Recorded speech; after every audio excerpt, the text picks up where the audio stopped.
Mahalakshmi tarot कार्ड्समध्ये आज सगळ्यांचं स्वागत आहे. आजचा आपला टॉपिक आहे प्रिडिक्शन्स ऑफ युअर पार्टनरशिप किंवा तुमच्या जीवनसाथीबद्दलचे अनुमान. त्यासाठी मी तुम्हाला 2 पाईल्स ऑप्शन दिलेला आहे. नेहमीप्रमाणेच तुम्ही नंबर्सनी जाऊ शकता किंवा कलरनी जाऊ शकता. 7 नंबर आणि ब्लू कलरचं ऑप्शन तुम्हाला अवेलेबल आहे. 6 नंबर आणि रेड कलरचं ऑप्शन अवेलेबल आहे. जो पण नंबर, जो पण कलर तुम्हाला अट्रॅक्ट करत आहे तो नंबर किंवा तो पाईल तुम्हाला चूज करायचा आहे. पाईल नंबर 1 साठी ऑप्शन 7 आणि ब्लू कलर, पाईल नंबर 2 साठी ऑप्शन 6 आणि रेड कलर. वेलकम पाईल नंबर 1. ज्यांनी पण ब्लू कलर और 6 नंबर चूज केला होता त्यांच्यात आपण प्रेडिक्शन्स बघत आहोत.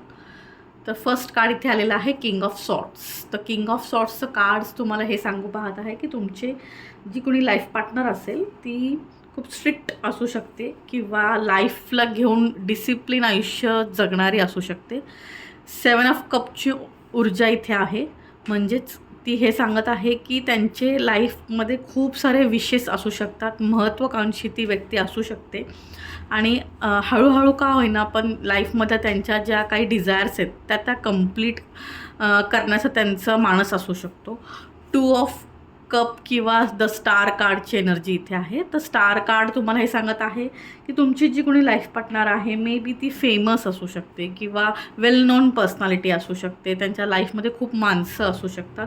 बॅलन्स करणं त्यांना माहिती असू शकतं की इमोशनल आणि मेंटल लेवलला कसं बॅलन्स करायचं आहे, कोणाला कसं हँडल करायचं आहे. 6 ऑफ वॉन्ड्सचं कार्ड इथे आहे. तर 6 ऑफ वॉन्ड्सचं कार्ड हे सांगत आहे मे बी डिसिजन घेताना ते खूप कन्फ्युज्ड होत असतील आणि हातातली गोष्ट बाजूला ठेवून नवीन गोष्ट ॲक्सेप्ट करताना त्यांना वेळ लागत असेल. क्वीन ऑफ सॉर्ड पण इथे अवेलेबल आहे. किंग ऑफ सॉर्ड आणि क्वीन ऑफ सॉर्ड दोन्ही कार्ड इथे अवेलेबल आहेत. तर हे दोन्ही कार्ड असे सांगत आहेत की लाईफला घेऊन त्यांनी ऑलरेडी डिसिजन घेतलेला असेल की मला असंच आयुष्य जगायचं किंवा त्यांचे टर्म्स अँड कंडिशन्स ज्या आहेत त्या फिक्स्ड असणार आहेत किंवा डिसायडेड असणार आहे. त्यांचा पाथसुद्धा डिसायडच असणार आहे आणि त्यांना त्यावरूनच चालायचं असणार आहे. तुम्ही जेव्हा त्यांच्या लाईफमध्ये एंटर व्हाल किंवा ते तुमच्या लाईफमध्ये जेव्हा एंटर होतील तेव्हा ते तुम्हालाही तसंच गाईड करतील की आपल्याला असंच आयुष्य जगायचं आहे. 5 ऑफ सॉर्ट्सचं कार्ड इथे आलेलं आहे. तर लाईफ पार्टनरच्या प्रिडिक्शन्समध्ये ते असं सांगत आहे की मे बी पास्टमध्ये ह्यांच्यासोबत काहीतरी चीटिंग म्हणा किंवा ह्यांच्यासोबत काहीतरी मिसकंडक्ट झालेलं असू शकतं जेणेकरून त्यांच्या मनावर खूप आघात झालेला असू शकतो आणि आता ते खूप प्रिकॉशन्स घेऊन लाईफचे डिसिजन घेत असतील. एम्प्रेसचं कार्ड आहे. तर आईच्या बाबतीत खूप सेन्सिटिव्ह असू शकतात किंवा आईला घेऊन सॉफ्ट कॉर्नर ह्यांच्या मनामध्ये असू शकतो किंवा आईचा शब्द शेवटचाही ह्यांच्या आयुष्यामध्ये डिसिजनमध्ये असू शकतो. 10 ऑफ वॉन्ड्सचं कार्ड इथे आहे. ओव्हर थिंकिंगचा इश्यू पण मला दिसत आहे. गोष्टी लवकर सोडून न देणं, धरून ठेवण्याचा यांची वृत्ती असू शकते. 4 ऑफ पेंटॅकल्सचं कार्ड इथे अवेलेबल आहे. तर पैशाला घेऊन थोडं ग्रीडीनेस मला दिसत आहे. त्याच्यामुळेच त्यांना डिसिजन घ्यायला पण वेळ लागत असेल आणि पैसा जर समोर ठेवून सगळे निर्णय घेत असतील म्हणूनच त्यांना डिसिजन घ्यायलाही टाईम लागत असेल. किंग ऑफ पेंटॅकल्सचं कार्ड आहे. ऑपॉर्च्युनिटीज खूप साऱ्या ग्रॅप्स करायचा प्रयत्न ते करत असतील, प्रयत्नशील असतील. पर्सनॅलिटी अशी असणार आहे की ऑपॉर्च्युनिटीज लाईफमध्ये अट्रॅक्ट करण्याचं ते कॅपेबल आहेत. द हाय प्रेस्टिजचं कार्ड तुम्हाला गायडन्समध्ये आहे आणि वर्ल्ड कार्ड पण तुम्हाला गायडन्समध्ये आहे. हाय प्रेस्टिजचं कार्ड गायडन्समध्ये हे सांगतं की ही व्यक्ती हायली क्वालिफाईड असू शकते, थोडंसं सिक्रेटिव्ह नेचरचं पण असू शकते, हायर पोझिशनला वर्क करणारी पण असू शकते. खूप साऱ्या गोष्टी तुमच्यासमोर त्यांनी लीक केल्या असतील किंवा तुम्हाला माहीत असतील असं नसणार आहे. आफ्टर मॅरेज किंवा बिफोर लग्नाच्या आधी तुम्हाला खूप साऱ्या गोष्टी माहीतसुद्धा नसतील किंवा लग्नानंतरही कळतील असंही यांची पर्सनॅलिटी असू शकते. द वर्ल्ड कार्ड इथे आलेलं आहे. वर्ल्ड कार्ड हे सांगत आहे मे बी फिमेलचा इन्फ्लुएन्स यांच्या लाईफमध्ये खूप असू शकतो. जर ही व्यक्ती मेल आहे तर त्यांच्या लाईफमध्ये फिमेल्स जास्त असतील आणि ही व्यक्ती जर फिमेल आहे तर मेल्स यांच्या लाईफमध्ये जास्त असण्याची शक्यता आहे. एक आपण रेमेडी कार्ड घेतलेलं आहे. तर रेमेडी कार्डमध्ये आलेलं आहे डेथचं कार्ड. डेथचं कार्डमध्ये सांगण्यात येत आहे तुम्हाला गायत्री मंत्राचा जप करायचा आहे आणि जर तुम्ही देवाला नैवेद्य दाखवत असाल तर रेड कलरचं एखादी पदार्थ बनवून किंवा रेड कलरमध्ये एखादी गोष्ट बनवून तुम्ही त्या देवाला नैवेद्य दाखवू शकताय. थँक्यू. वेलकम पाईल नंबर 2. ज्यांनी पण 7 नंबर और रेड कलर चूज केला होता त्यांच्यात आपण लाईफ पार्टनरबद्दलचे प्रिडिक्शन्स बघत आहोत. तर इथे फर्स्ट कार्ड आलेला 2 ऑफ वॉन्ड्सचं कार्ड. तर ते असं दाखवते मे बी तुमची जी कोणी लाईफ पार्टनर आहे ती लांब सिटीमध्ये राहत असण्याची शक्यता आहे किंवा तुमच्यापासून त्यांचं घर हे दूर अंतरावर असू शकतं. पेज ऑफ सॉर्ट्सचं कार्ड इथे अवेलेबल झालेलं आहे.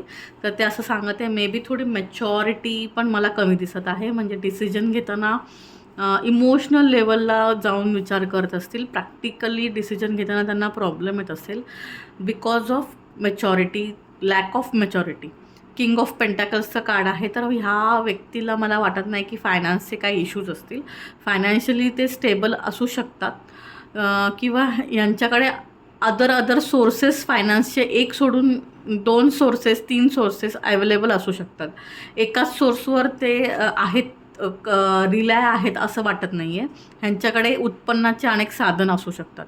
द लवर्स कार्ड इथे आहे. सो दॅट जी कोणी पार्टनर आहे तुमची आत्ता तुमच्या लाईफमध्ये ती मे बी तुमच्या प्रिव्हियस बर्थमधून पण तुमच्यासोबत आलेली असू शकते, ज्याचं कनेक्शन तुमच्या मागच्या जन्माशी असेल.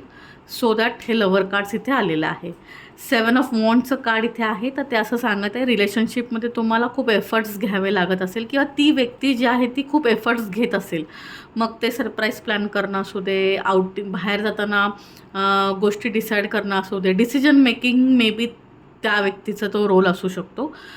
6 ऑफ वॉन्ड्सचं कार्ड इथे आलेलं आहे. तर 6 ऑफ वॉन्ड्सचं कार्ड हे सांगत आहे ती व्यक्ती तुमच्याशी लग्न करण्यासाठी सुद्धा इच्छुक दिसत आहे किंवा त्या दृष्टीने ती विचार करणारी असू शकते. मॅरेजला इम्पॉर्टन्स पण देते, मॅरेजचं रिस्पॉन्सिबिलिटीज पण समजते आणि मॅरेजबद्दल तितकीच जागरूक आहे आणि मॅरेजला घेऊन तुमच्याकडे ती त्या दृष्टीने बघते की हे रिलेशनशिप जे काही असेल ते मॅरेजमध्ये कन्वर्ट होऊ शकतं. 3 ऑफ सॉर्ट्सचं कार्ड इथे अवेलेबल आहे. तर 3 ऑफ सॉर्ट्स असं सांगत आहे मे बी ते कुणाशी तरी तुमची रिलेशनशिप डिस्कस करत असू शकतात किंवा लाईफमध्ये अनेक व्यक्ती असू शकते जिला तुमचे सगळे सिक्रेट्स माहीत असू शकतात त्या व्यक्तीचे. क्वीन ऑफ कपची एनर्जी इथे आहे. तर ती लाईफ पार्टनर प्रेडिक्शन्समध्ये असं सांगत आहे की ती व्यक्ती जी कोणी व्यक्ती तुमच्या लाईफ पार्टनर म्हणून लाईफमध्ये येणार आहे किंवा ऑलरेडी आहे ती इमोशनली वीक पण असू शकते. फायनान्स जरी तिचा चांगला असला जसं मी आधी म्हटलं तरी पण इमोशनल लेवलला त्यांना काम करायची गरज असू शकते.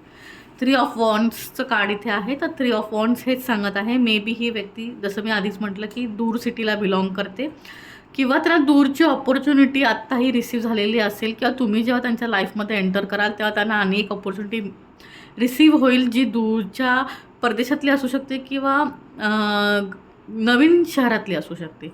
नाईट ऑफ कपची एनर्जी इथे अवेलेबल आहे. तर knight of cup life predictions partner प्रिडिक्शन्समध्ये असं सांगत आहे की या व्यक्तीचं ॲक्शन कमी पडताना दिसत आहे. रिलेशनशिपमध्ये असेल, प्रोफेशनल लाईफमध्ये असेल किंवा पर्सनल लाईफमध्ये असेल, ॲक्शन ओरिएंटेशन थोडंसं कमी आहे. त्यामुळे सुद्धा थोडंसं रिलेशनशिपमध्ये प्रॉब्लेम असू शकतात. पेज ऑफ वॉन्ड्सची एनर्जी आहे आणि सुरुवातीला पेज ऑफ सॉर्ट्सची पण एनर्जी होती. पेज ऑफ वॉन्ड्स एनर्जी तुम्हाला गायडन्स कार्डमध्ये आहे आणि 6 ऑफ सॉर्डची एनर्जी पण तुम्हाला गायडन्स कार्डमध्ये आहे. पेज ऑफ वॉन्ड्सची एनर्जी लाईफ पार्टनर प्रोडिक्शन्समध्ये असं सांगत आहे की ह्या व्यक्तीला थोडीशी अजून ग्रोथ करायची गरज आहे. पर्सनल लेवलला स्वतःवरती काम करायची गरज आहे स्वतःमध्ये आणि थोडंसे पेशन्स, थोडंसं धैर्य आणायची गरज आहे. तर ते लाईफमध्ये खूप पुढे जातील आणि ही व्यक्ती जी तुमच्या लाईफमध्ये येईल त्यावेळेस ती मॅच्युअर नसेल पण तुमच्यासोबत राहून ती त्या लेवलपर्यंत पोहोचू शकते. 6 ऑफ सॉर्ट्सचं कार्ड इथे अवेलेबल आहे गायडन्स कार्डमध्ये. तर ते असं सांगत आहे मे बी जेव्हा ती व्यक्ती तुमच्या लाईफमध्ये एंटर करेल त्यावेळेस तुम्हाला कुठेतरी दूर सिटीमध्ये तुम्ही शिफ्ट होण्याचे योगसुद्धा येऊ शकतात किंवा त्या दृष्टीने तुम्ही विचार करू शकता. तुम्हाला रेमेडी कार्ड मी घेत आहे आणि रेमेडी कार्डमध्ये आलेलं आहे द टॉवरचं कार्ड. तर टॉवर कार्डमध्ये तुम्हाला गणपतीची पूजा हे रेमेडी आलेली आहे आणि तुम्ही जर रेड कलर यूज करत असाल तर रेड कलरचं तुम्हाला नॅपकिन जरी सोबत ठेवला तरीसुद्धा रिलेशनशिपमध्ये फरक पडू शकतो. थँक्यू.